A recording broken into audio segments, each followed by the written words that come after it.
скоро у росіян виникне дефіцит радіолокаційних станцій, адже окрім підльоту та буку, нашим воїнам вдалося знищити ще одну дороговартісну РЛС під назвою «Зоопарк». Ціль була уражена завдяки FPV-дронам. За словами українських розвідників, вартість зоопарку складає близько 1 мільярду гривень. В той час наші бійці застосували 4 безпілотники вартістю 100 тисяч гривень. Анатолій Храпчинський, заступник директора компанії з виробництва засобів радіоелектронної боротьби, колишній офіцер повітряних сил, доєднується до нашого ефіру. Наші вітання. Вітаємо вас. Вітаю. Ну, почнімо. Чим є ось цей підльот або падльот, я думаю, коректніше все ж таки це російською мовою називати, бо це власна назва. Та чим він є і чого тепер вони не дорахувалися на території окупованого Криму? В даному випадку для росіян це стало вже зальотом, а не підльотом.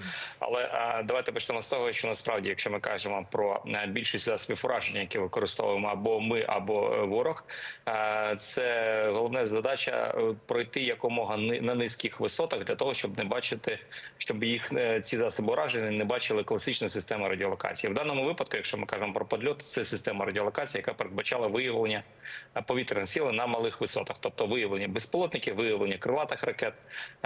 Тому головною задачею, безумовно, є знищення спочатку засобів протиповітряної оборони для того, щоб спростити роботу, а вже потім можна працювати по інших засобах з нашими або ж Storm Shadow, або ж з нашими дронами, тому що це закриває очі росіянам і дозволяє нам більш активно працювати по стратегічно важливих об'єктах на території тимчасово окупованого Криму, або ж, якщо це випадку на території Російської Федерації, то безпосередньо по території Російської Федерації. А якщо говорити про РЛС, БУК та зоопарк, чим відрізняються ці радіолокаційні станції і для чого вони призначені? БУК – це класична система, радянська система протиповітряної оборони, тобто вона передбачає знищення будь-яких повітряних сил. Якщо ми кажемо про зоопарк, це система, яка дозволяє, це в принципі не так РЛС, як більше засоб радіоелектронної розвідки, який дозволяє виявляти або артилерію, або будь-які засоби ураження у противника для того, щоб в подальшому давати в цілі вказівки на знищення. Ну, на жаль, тут доводиться згадувати те, що БУК в практиці російській абсолютно всі цілі повітряні може знищувати, в тому числі і цивільні Боїнги, наприклад, малазійські. Та це просто так нагадати, чим ця система є для росіян. Та новини, які з'являлися теж останніми днями, це ураження системи С-400 на території Російської Федерації в Курській області. Поясніть, будь ласка, що в принципі означає уразити С-400? Це ж не є якийсь один об'єкт, який стоїть в одному місці і туди прилітає, ну я не знаю, одна ракета. Це інакше виглядає, правда?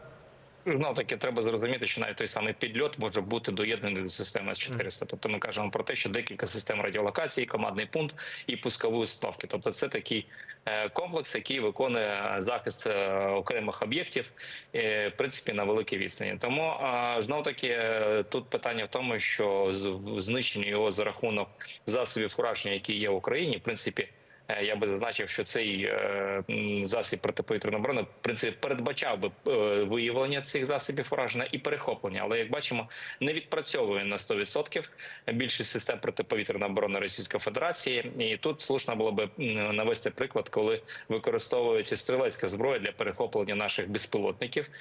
Це ми постійно бачимо, які транслюють відео нам Z-пабліки, коли намагаються перехопити повітряні наші дрони або інші засоби ураження. При цьому, наприклад, в випадку Савослейки, на тому самому аеродромі Савослейки стояла система С-400 з системою підльоту. Тобто вона передбачала би виявлення будь-якого дрону в радіусі своєї дії. Але, як бачимо, російські сили намагаються перехоплювати за рахунок стрілецької зброї. Це показує про малу ефективність даних засобів проти наших засобів ураження. Пане Храпчинський, а скільки загалом росіяни можуть розташовувати таких радіолокаційних станцій та систем довкола важливих стратегічних об'єктів? Ну, знову таки, повертаючись до те, що я казав, ми бачимо більшість застосування стрілецької зброї. Щоправда, активну роботу засобів протиповітряної оборони ми бачимо в Московській області. працюють активно панцирі. Ми бачимо роботу, наприклад, в тимчасово окупованому Криму. Тобто це показує про те, що більшість засобів займаються захистом безпосередньо для Росії важливих і таких значимих об'єктів.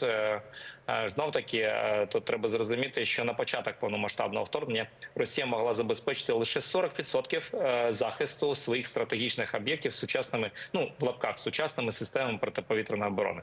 Тут треба розуміти, що практично з 2004 року активно Росія почала нарощувати випуск будь-якої зброї наступальної, але при цьому не активно переймалась питанням щодо створення більш сучасних і активних систем протиповітряної оборони.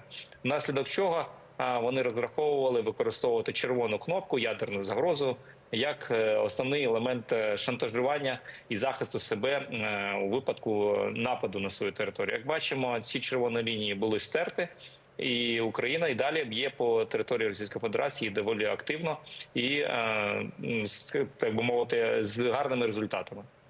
Є важлива інформація від Координаційного штабу з питань поводження з військовополоненими. Фактично, от хвилину тому з'явилося повідомлення. За результатами проведених репатріаційних заходів на підконтрольну уряду України територію повернені тіла 502 полеглих оборонців. З числа повернених 397 з Донецького напрямку, 24 з Луганського, 64 з Запорізького напрямку.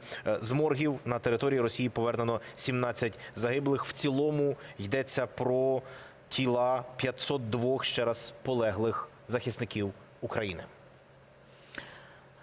Тим часом Нідерланди передали Україні 3 пускові установки зенітно-ракетного комплексу «Петріот». У Міністерстві оборони країни зазначили, що Москва продовжує жорстокі атаки на інфраструктуру, тому зупинити цю агресію залишається в спільних інтересах українських партнерів.